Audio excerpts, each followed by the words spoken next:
The Malkin story. 500 goals, Stanley Cups, and a daring NHL. Escape the deep dive. Join us for a fascinating deep dive into the life and career of Pittsburgh Penguins legend Evgeni Malkin. From his dramatic 2006 transfer dispute and daring escape from Russia to becoming a three-time Stanley Cup champion, Conn Smythe winner, and NHL MVP, we unpack the milestones that define Geno. We explore his incredible resilience through major injuries, his 500th NHL goal, his dominance on the international stage with Team Russia, and his unique place alongside generational talents like Sidney Crosby and Alexander Ovechkin. Whether you're a die-hard hockey fan or just love a story of triumph over adversity, this deep dive extracts the most important insights from Malkin's incredible journey. I want you to picture something for me. Just imagine you're a 20-year-old hockey prodigy. Okay. And you were so utterly desperate to achieve your ultimate dream of playing in the NHL that you actually sneak away from your team in a foreign country. You hide from your employers, you wait in secret for international visa clearance, and get this, to legally break your contract, you invoke international labor laws by sending a resignation notice through a fax machine. A fax machine. Just to get to work. Exactly. I mean, it sounds like some Cold War spy thriller, but that is the actual documented beginning of Evgeni Malkin's NHL career. So welcome to the deep dive. Thanks. Glad to be here. Today, our mission is strictly focused on exploring the Wikipedia biography of one of the most dominant, resilient, and frankly fascinating players in modern hockey history. We're going to uncover the real aha moments of his life, balancing those staggering on-ice stats with the very human, gritty stories behind them. Yeah, the human element is huge here. Okay, let's unpack this. Where does the story of Evgeni Malkin actually begin? Well, to really understand his trajectory, we have to start at his foundations back in July 1986. He was born in Magnitogorsk. Which was part of the Soviet Union then. Exactly. And this is not some glamorous sports metropolis. It's a city almost entirely dominated by the iron and steel industry. Right. His father, Vladimir, worked for the Magnitogorsk Iron and Steel Works, which is like the largest steel company in Russia. And Vladimir also played in the local Metallurg Magnitogorsk hockey system. So the hockey DNA was already in the house? Yeah, the DNA was there. Malkin was on skates by the time he was 3 years old. Three. And playing in organized leagues by age 5. But the real twist in his origin story is that both of his parents, Vladimir and Natalia, they were actually quite short in stature. Really? I didn't know that. Yeah, so nobody looking at this family expected young Evgeni to grow into a 6'5", 213-pound world-class athlete. It completely defied genetic expectations. Keeping that Steel Town background in mind is vital, I think, when you watch him play. Oh, absolutely. Because we often just see the polished, massive superstar dominating on television. Yeah. But understanding where he comes from shows you the grit, the absolute grind it takes to maintain that level of greatness over 2 decades. It's not easy. And that grit was put to the test almost immediately on the world stage. Take the 2004 NHL entry draft. Malkin is drafted 2nd overall by the Pittsburgh Penguins. Right behind Alexander Ovechkin. Right, his Russian national teammate drafted 1st overall right ahead of him. So, you'd expect him to just throw on a Penguins jersey and head to Pennsylvania. But the geopolitics of hockey got in the way. Yeah, the geopolitics created a massive roadblock here. There was this severe transfer dispute brewing between the NHL and the International Ice Hockey Federation, the IIHF. Compounding that was the 2004-2005 NHL lockout, which meant there was no NHL hockey being played anyway. Right, the whole season was canceled. Exactly. So Malkin stayed in Russia, continuing to play for his hometown club, Metallurg Magnitogorsk. But by August 2006, the situation reaches a boiling point. Malkin signs a 1-year deal to stay with Metallurg, but he later makes it very clear that this was not a willing compromise. He was forced into it. Essentially, yeah. He stated he signed it because of immense psychological pressure from the club. His sights were firmly set on the NHL. And this is where that spy thriller aspect kicks into high gear. It's August 2006, and Metallurg is holding their training camp in Helsinki, Finland. What's fascinating here is the sheer audacity of the escape plan. Yeah. Reports indicated that the Russian team actually confiscated Malkin's passport. Just took it. Took it specifically to prevent him from leaving the country or making a run for North America. But eventually he manages to get the passport back. No. The sources don't detail exactly how, but he gets it. And on August 12th, before the camp even officially begins, he slips away. He passes through Finnish customs, meets up with his agent, J.P. Barry, and they literally go into hiding In Finland. in Finland. They are holed up in an apartment waiting for the U.S. Embassy to clear his work visa. I mean, put yourself in his shoes for a second. You are 20 years old, you barely speak any English, you're hiding out in a Finnish apartment trying to defect to America to play hockey, while an entire international organization is actively looking for you. It's wild. And to legally extricate himself from the situation, this is where it gets highly technical. On August 15th, Malkin relies on a fax machine. A fax machine. He invokes a specific Russian labor law that allows an employee to cancel a contract by giving 2 weeks' notice. Wow. He faxes his official resignation to his Russian club. By early September, he is legally untied from his obligations in Russia and signs his entry-level contract with the Pittsburgh Penguins. But you don't just pull a stunt like that without facing some serious legal blowback from your former employers. I mean, the Russian club was not going to just let their star player walk away for free. No, the blowback was immediate and severe. In October 2006, right around the time of his first NHL game, Metalurg filed a massive lawsuit in a New York district court against both the NHL and the Pittsburgh Penguins. And this wasn't just a standard contract dispute, right? Not at all. They filed an antitrust lawsuit. Antitrust. Yes, they were essentially arguing that the NHL and the Penguins were operating as an illegal monopoly, conspiring to poach international talent and restrict free trade across borders. That is a massive escalation. Huge. They sought monetary damages and a legal injunction to literally stop him from taking the ice. It took until February 2007 for a judge to completely dismiss that lawsuit on its merits. Having a federal antitrust lawsuit hanging over your head during your first few months at a new job in a new country is unimaginable pressure. And his actual on-ice debut was even delayed slightly because he dislocated his shoulder in a preseason collision. With his own teammate, John LeClaire. Right. But when he finally took the ice for real on October 18, 2006 against the New Jersey Devils, he makes an unforgettable entrance. Oh, he absolutely does. He scores his first career goal against Martin Brodeur, widely considered one of the greatest goaltenders to ever play the game. And that goal really opened the floodgates. He set a modern NHL record by scoring at least one goal in each of his first 6 games. 6 games in a row. To start a career. The source material highlights just how rare this is. No player had achieved a feat like that since the NHL's very first season in 1917-1918 when Joe Malone did it. That is staggering. Decades of hockey history, generations of Hall of Fame players, and Malkin comes in as a rookie and does something that hadn't been seen since the dawn of the league. He finished that rookie season leading all first-year players with 85 points and rightfully won the Calder Memorial Trophy as the league's best rookie. Doing all of this while navigating a massive culture shock, by the way. He had to rely heavily on his Russian teammate, Sergei Gonchar, just to navigate daily life and handle simple media interviews. Gonchar was a huge mentor for him. Fast forward a couple of years to his peak era, specifically the 2008-2009 season, and he transforms from a great rookie into a force of nature. That 2008-2009 campaign is legendary. He won the Art Ross Trophy as the league's leading scorer with 113 points in the regular season. But the true test of a hockey player's legacy is the postseason, and the 2009 Stanley Cup playoffs are where he carved his name into history. The Penguins faced the Detroit Red Wings in the finals, which was a rematch of the previous year that Detroit had won. And the Penguins win the Cup in an agonizing 7-game series, and Malkin was the engine driving that entire run. He tallied 36 points in those playoffs. 36 points. To put that number in perspective, 36 points was the highest playoff point total for any player since Wayne Gretzky put up 40 points in 1993. Wow. Whenever your name is sitting directly next to Wayne Gretzky in the record books, you have reached the absolute pinnacle of the sport. For sure. Malkin won the Conn Smythe Trophy as the playoff MVP, making history as the very first Russian-born and Asian-born player to earn that honor. He also became just the second player in Penguins franchise history to win both the regular season scoring title and the playoff MVP in the exact same year. Let me guess, Mario Lemieux. Exactly, Mario Lemieux in 1992. You cannot tell the story of Evgeni Malkin without talking about the dynamic he shares with Sidney Crosby. These are 2 generational talents occupying the exact same locker room. And the sources provide this wonderful humanizing anecdote from October 2008. Oh, the puck story. Yes. Malkin records his 200th career point by assisting on a goal scored by Sidney Crosby.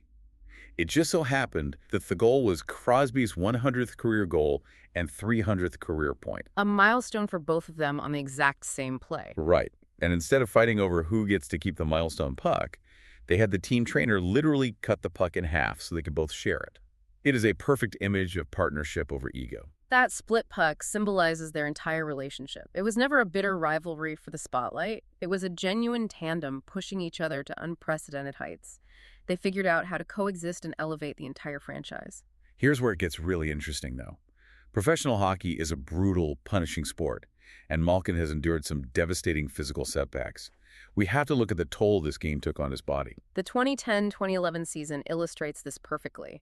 On February 4th, 2011, Malkin had just returned from a lingering knee issue and a severe sinus infection. He is already banged up. Exactly. And during a game against the Buffalo Sabres, he gets tangled up awkwardly on the boards in a collision with defenseman Tyler Myers. The mechanical damage was catastrophic.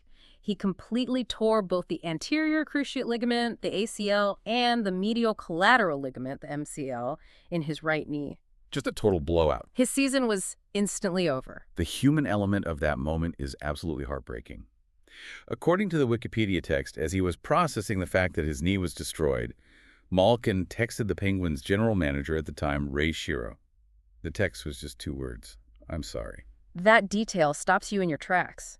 Here's an elite athlete facing a grueling, painful 6-month surgical reconstruction, and his immediate instinct is to apologize to his boss for getting hurt. Yeah. Shiro immediately responded by telling him he had absolutely nothing to apologize for. It reveals a profound sense of responsibility and loyalty Malkin felt toward the franchise that drafted him. I want you to reflect on what it takes to mentally and physically recover from that. I mean, your body is your livelihood. A reconstructed knee changes your skating stride, your power, your agility. Many players return from double ligament tears as shadows of their former selves.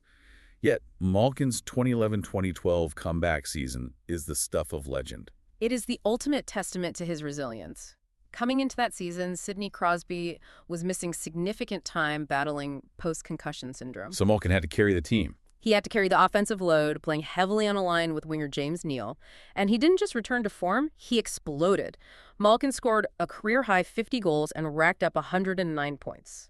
In an era where scoring was really difficult, he was the only player in the entire National Hockey League to hit the 100-point mark that season. The only player in the entire league. He captured his second Art Ross Trophy for the scoring title, won the Hart Trophy as the undisputed league MVP, and took home the Ted Lindsay Award, which is the MVP as voted on by his fellow players. Which means a lot. Having your peers vote you as the best player in the world after you've spent the previous year learning how to bend your knee again is incredible. That resilience became a defining theme of his later career. Just look at the Penguins' historic back-to-back Stanley Cup championships in 2016 and 2017. The physical grind of playing that much high-stakes hockey in the modern salary cap era is immense, and Malkin was battling severe injuries the entire time. He was always fighting through something. Always. He missed the end of the 2016 regular season with an upper body injury, but returned just in time to help them capture the cup. Then, in the 2017 playoffs, despite everything his body had endured over a decade in the league, he led all players in postseason scoring with 28 points in 25 games, securing his 3rd Stanley Cup ring. From there, the timeline is just a relentless flurry of historical milestones. His late career longevity is remarkable.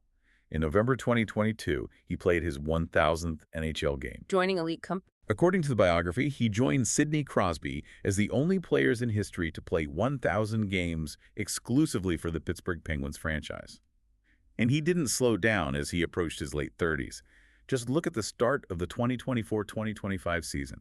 He came out of the gate and completely rewrote the history books in the span of a single week. The concentration of milestones in October 2024 was unprecedented. On October 10th, he recorded his 800th career assist.